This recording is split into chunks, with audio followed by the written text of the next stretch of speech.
Profit خود ارشاد فرماتے ہیں کہ انی لم ابعث لعانا ولکنی بعثت داعیا ورحمہ، میں لعن اور نفرین کے لیے نہیں بھیجا گیا، میں جو ہوں وہ تمہیں جو ہے وہ سوئے حق کی طرف دعوت دینے کے لیے بھیجا گیا۔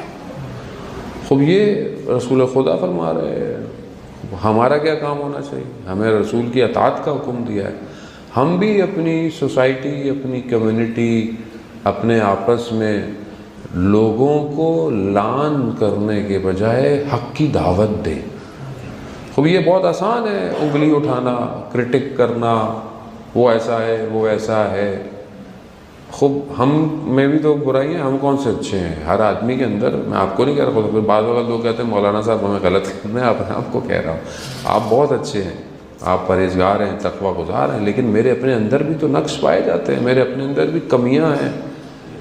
لیکن اگر میں دعوت حق کی طرف بلاؤں، اگر میں سمجھتا ہوں چیز اچھی ہے تو لوگ آئیں گے، کیونکہ دیکھیں دنیا میں جو چیز اللہ نے بنائی ہے وہ ہر چیز خوبصورت ہے۔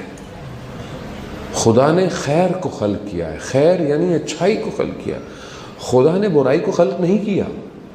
یہ جو لوگ بعض اوقات غلط کام کرتے ہیں، کہتے ہیں خوب یہ بھی اللہ نے بنائی ہے، خوب اللہ نے برائی نہیں بنائی ہے۔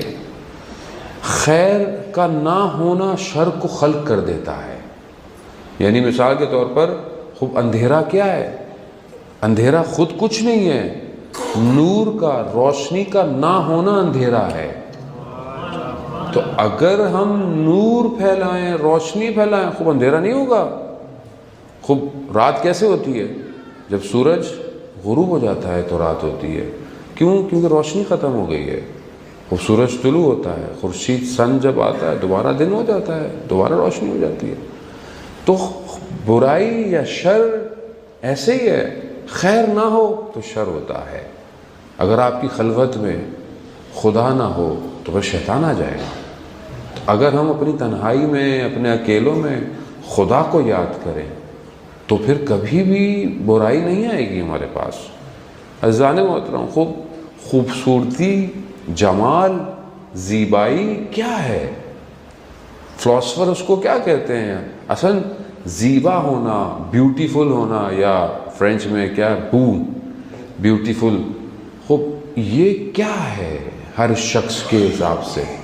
یعنی جب کوئی شخص کسی چیز کو بیوٹیفل دیکھتا ہے، ہر شخص کو ایک چیز خوبصورت نظر آتی ہے، وہ کیوں ہے؟ اس کا ایک نظم ہے، ایک طریقے سے ہے، ایک اس کے اندر ایک چیز ہے کہ جو اس کے اندر پائی جاتی ہے۔ مثال کے طور پر ایک بچے کو ایک پھول، ایک فلاور اچھا لگتا ہے، کیا وہ فلاور اچھا لگتا ہے یا اس کا ریڈ کلر اچھا لگتا ہے، یا اس کا وہ کلر ہے جو اس کو اٹریکٹ کر رہا ہے؟ خوب کوئی چیز ہے، یا وہ خود پھول ہے یا اس کے اوپر کی کوئی چیز ہے جو ہو سکتا ہے ریڈ کلر کسی اور چیز تو اسے اچھا نہ لگے۔ یعنی اصل اس چیز کا وجود ہے جو اس کو اٹریکٹ کر رہا ہے۔ خوبصورتی ایسی ہے، خوبصورتی اصل میں وجود ہے، زیبائی وجود ہے جو پروردگار نے اس کائنات میں رکھی ہوئی ہے، اور یہ انسان کو اٹریکٹ کرتی ہے۔ کس کو کیا اٹریکٹ کرتا ہے اب یہ اس کے اوپر ہے۔ مثال کہ مجھے اگر کوئی چیز اٹریکٹ کر رہی ہے، مجھے کوئی چیز کھینچ رہی ہے، تو وہ کیا ہے؟ کیونکہ میں اس کی طرف کھنچتا ہوں تو وہ مجھے کھینچ رہی ہے۔ ہو سکتا ہے جو چیز مجھے اچھی لگتی ہو آپ کو نہ لگے اچھی، کیوں؟ کیونکہ آپ کو اٹریکٹ نہیں کر رہی ہے۔ تو اس کا کیا مطلب ہے؟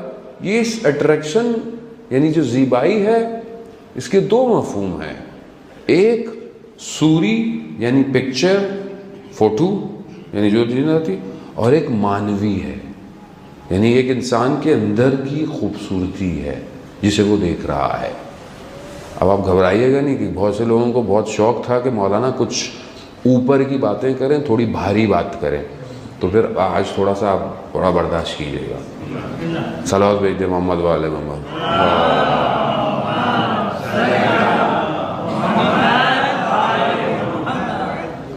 خوب اب یہ جو فوٹو ہے خوب ایک طرح کی خوبصورتی ہے، آپ کو نظر آتی ہے، آپ کو گاڑی اچھی لگتی ہے آپ کو گھر اچھا لگتا ہے، آپ کو کلر اچھا لگتا ہے، خوب یہ سب مادی ہے تصویر. آپ کو فطرت اچھی لگتی ہے، پہاڑ اچھا لگ رہا ہے، پانی اچھا لگتا ہے، خوب یہ کیا ہے؟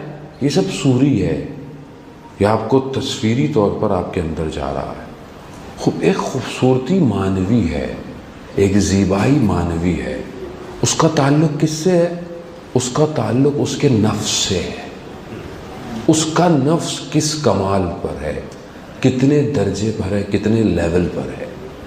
جتنا اس کا نفس ہائی درجات پہ ہوگا اتنا اس کو خوبصورتی الگ نظر آئے گی.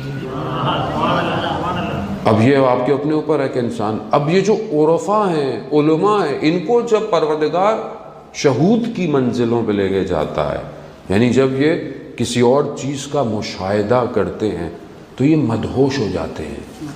اصل یہ اس خوبصورتی میں اتنے مدہوش ہوتے ہیں کہ یہ پھر دوسری چیزیں ان کو نظر نہیں آتی ہیں. خوب لیلا و مجنوں کا واقعہ ہے، یہ تمثیل ہے، یعنی اس کو اگزامپل کے طور پر عرفاء استعمال کرتے تھے. یعنی کوئی چیز سمجھانی چاہتے تھے تو اس کانٹیکس میں سمجھاتے تھے. اب جب مجنوں کو کہا جاتا ہے کہ یہ دیوانہ ہو گیا، پھر کس کا؟ کہا لیلا کا. کہا کیوں؟ کہہ رہے جہاں بھی دیکھو تو کہتا ہے لیلا.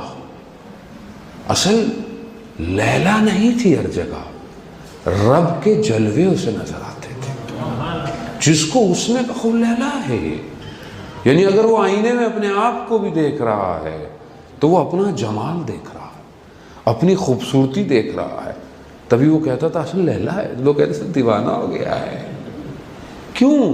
کیونکہ جب ایک عاشق اپنے معشوق کے لیے دیکھتا ہے تو اس کو ہر چیز اسی سے جڑی ہوئی نظر آتی ہے، ہر چیز اس کو خوبصورت نظر آتی، چاہے اس کی زندگی کے حادثے ہوں. وہ بھی کہتا ہے، خوب مشہور ہے کہ جو ہے وہ مجنوں پوری صف بنا کے کیو میں کھڑا ہوا اور لیلا پانی دے رہی اور افسر کوئی اپنا برتن، تو اس کا برتن توڑ دیا. تو وہ کیا کہتا ہے؟